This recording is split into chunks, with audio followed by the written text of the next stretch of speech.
A reminder of the sad news today. The former Rangers and Scotland manager Walter Smith has died at the age of 73.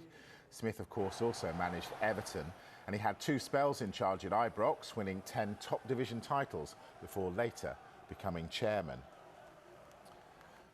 Well, let's go back to our reporter Mark Benstead, who's at Ibrox and is with a former Rangers player. Mark.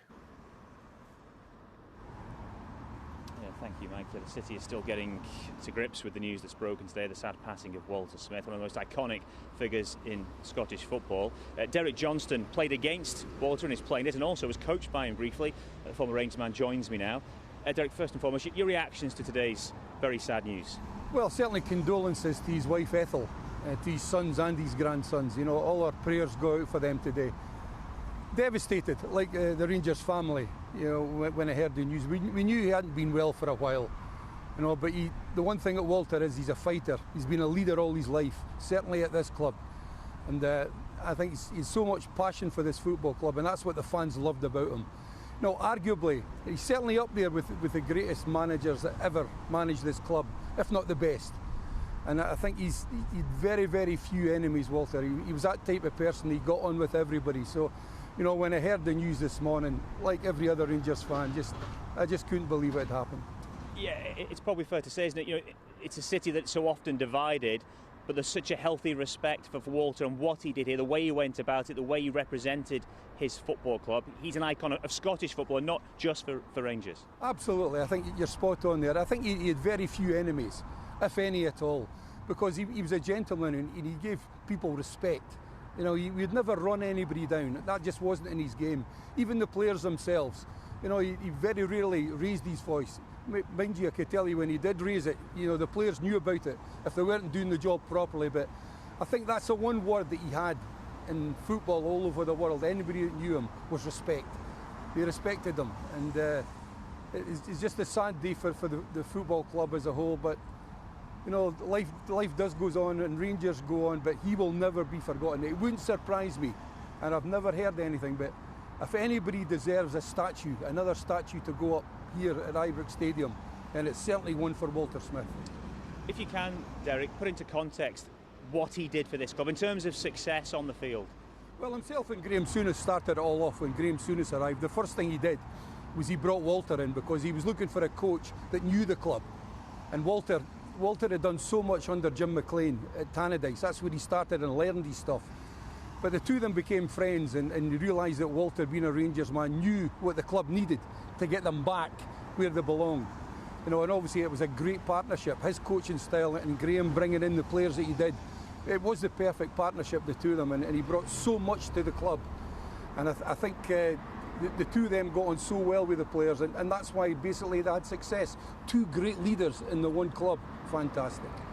A great leader, but a great tactician as well. He had an ability to set up a team to get the result that was needed. Well, absolutely. I mean, he knew the players that he had and what they could do and their capabilities.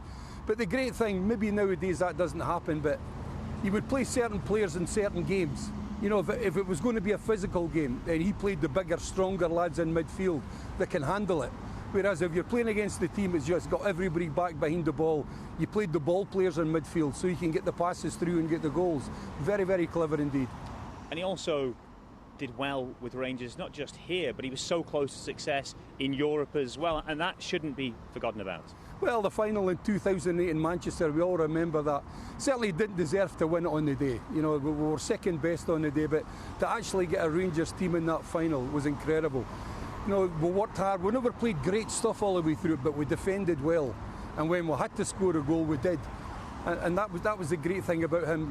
His attitude was, look, we can't play well all the time, but as long as we win the game, that's first and foremost at this football club, because if you don't win games, you're not the manager here anymore. So it was important you won first. If you can play with a bit of style, then all the better.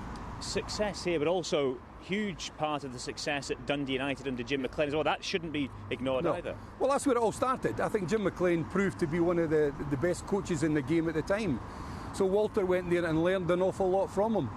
Not the behind the scenes stuff, because Jim was on his own as far as that's concerned, but Walter was good with players, and that was it. He knew how to get the best out of them, and that's important, because you can have great players, but if they're not willing to put that 100% into every game, then that's no use.